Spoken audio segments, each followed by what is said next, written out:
What's up, Cartmasters? Nightside back with another video. I wanted to quickly go over and discuss all the details discussed in the recent Monster Hunter Wilds pre-launch community update video that was released by Capcom. The original video will be linked in the description, so please give a watch, as hearing our community managers, Jono and Joe, represent us, while the director Tokuda-san speaks to us, was a real treat. As a preface to this video, a majority of the information has been largely covered via the mass media release some weeks back, so some of the information will be a repeat, while the rest is largely new. Without further ado, let's get to it. As you can see from the video footage and from the charts provided, the game's overall performance has significantly improved. Jagginess from things like hair and feathers, while in performance mode, has gotten much better, and the devs have gotten much closer to their target frame rates across the board. Hopefully by the time we get a newer open beta test, if we get one, or when the final game arrives, the game while in performance mode will run much better. Also important to note that Tokuda-san received confirmation that the minimum specs for PC players might be lowered, so people with older or weaker hardware may have an easier time running the game on PC. Optimizations for PCs across the board especially have and has been worked on, so by final release we should have a much better gameplay experience. Various general changes have also been made to Wild's gameplay. For starters, hit stop is much more noticeable both visually and audibly.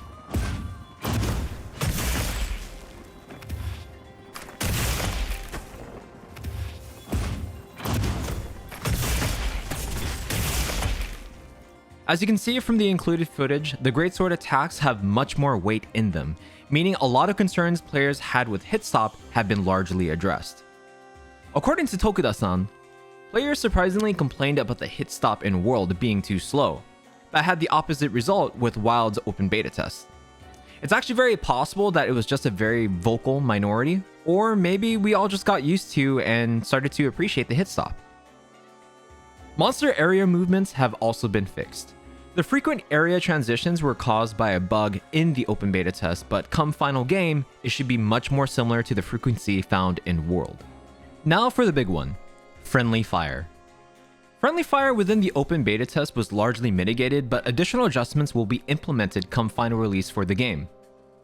One such example is the upswing from the hammer. As you can see from the footage, instead of getting launched, players now get downed onto the ground. In my personal opinion, I think this is worse than being launched, because at least you can aerial attack from being launched by a hammer player, which can also transition into a mount. It's a gameplay strat that made multiplayer more interesting, but the flip side to this is that it can definitely be used to grief players.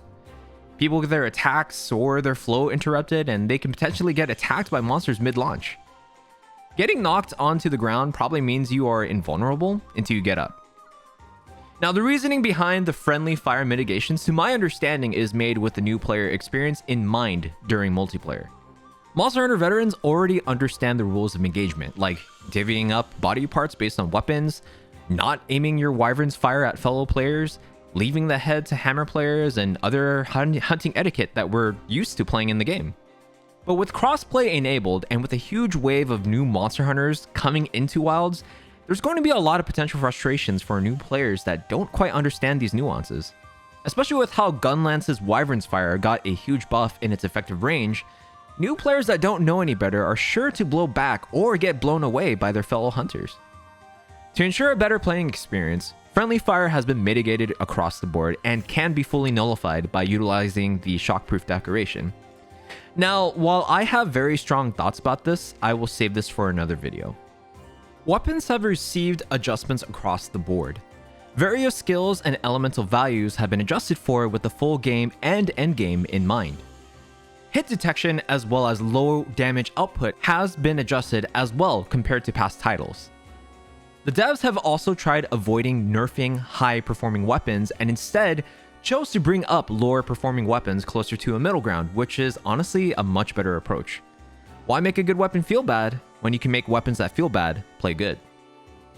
Skills have also been largely adjusted with the dual weapon system in mind. If you've been staying on top of the media articles that were released some weeks back, this has been touched up on, but basically, offensive skills like attack boost or guard are now equipped to the weapon, while supplementary skills like speed eating are equipped to the armor. In doing so, it prevents players from feeling like their builds are wasted going from one weapon to another, especially when the skills have zero crossover between the weapons. Weapon skills can also be found on the weapons themselves. As seen in the Forge chart, the Hope Blade 2 gets Speed Sharpen, but when upgraded to Hope Blade 3, it still retains Speed Sharpen while also receiving Crit Eye. As you upgrade within a tree, skills and decoration slots can either be added or improved. Builds should be more easily customizable as a result, as we should find decoration slots in both armor and in weapons. Now for the actual weapon adjustments themselves. Starting off, we have the Insect Glaive, and Aerial Glavers rejoice. Tokuda-san heard your prayers and have re-implemented the Vaulting Dance, which strengthens your aerial attack power by 2 levels each time you vault. You can also combo into a variety of options after vaulting, so probably like things like Descending Slash or Thrust, Aerial Dodge, and etc. Changes have also been made to extracts. Orange now negates knockback with your weapon drawn. Gathering all 3 extracts now mitigates wind pressure, tremors, and roars. And the big one, the startup of Strong Descending Slash now has the offset effect. This is actually pretty huge, as it now gives the attack more added benefit and can help set up players for punishes. Tokuda-san also mentioned that the input for Strong Descending Slash felt slightly awkward, even for himself while testing. If you don't know how it works, you had to hold circle until the charge was full, and then release it to execute the attack.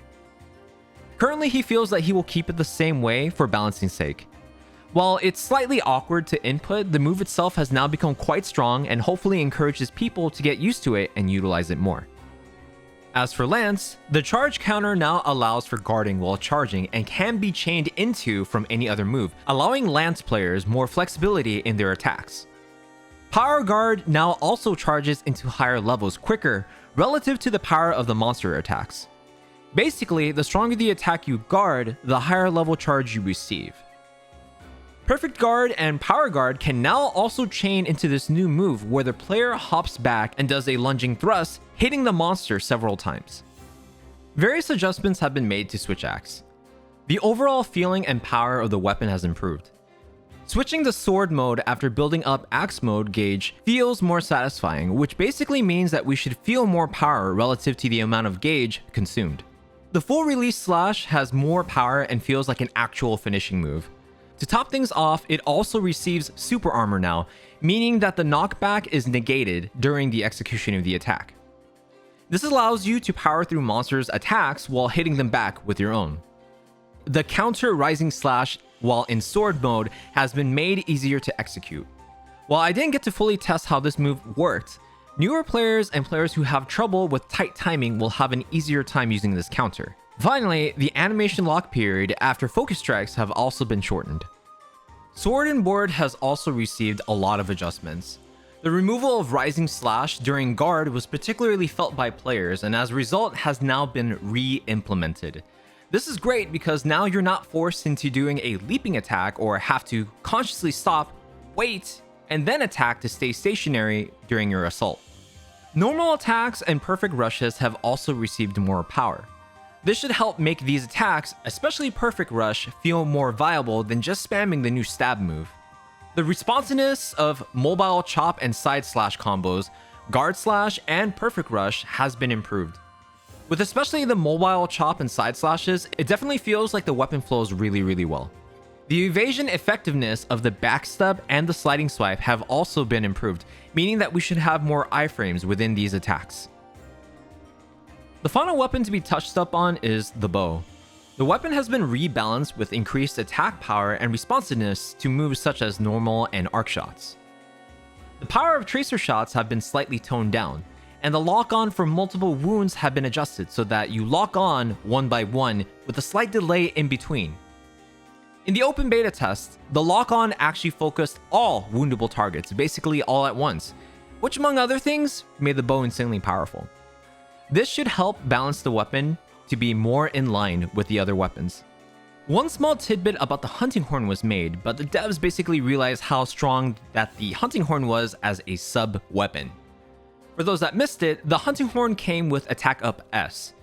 It was basically meta to buff yourself with attack up S and then swap to another weapon. Hunting Horn has now been adjusted so that the Hunting Horn player will receive the full benefit of their melodies while teammates will receive lesser effects to balance these changes. In addition, after the hunting horn player swaps to another weapon, the duration of the melodies, at least when applied to other players, should not last as long. This makes it so that the hunting horn is very much still viable as a support weapon, but is rebalanced so that you can't just buff your team and swap to another weapon.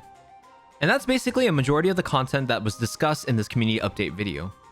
Other small things were touched up on, like explaining how environmental link was in the open beta test and how it allowed to keep the environment synced amongst the party link. Especially since the game features seamless and dynamic gameplay and the maps are extremely large, syncing environments will improve the overall immersion and world feel while in multiplayer. Also, when asked about if we can expect another open beta test, Tokuda-san advised that they are still considering it. However, if we do manage to get another open beta test, it'll most likely just be more so another opportunity for people to play it again, as opposed to receiving a new build for us to try out.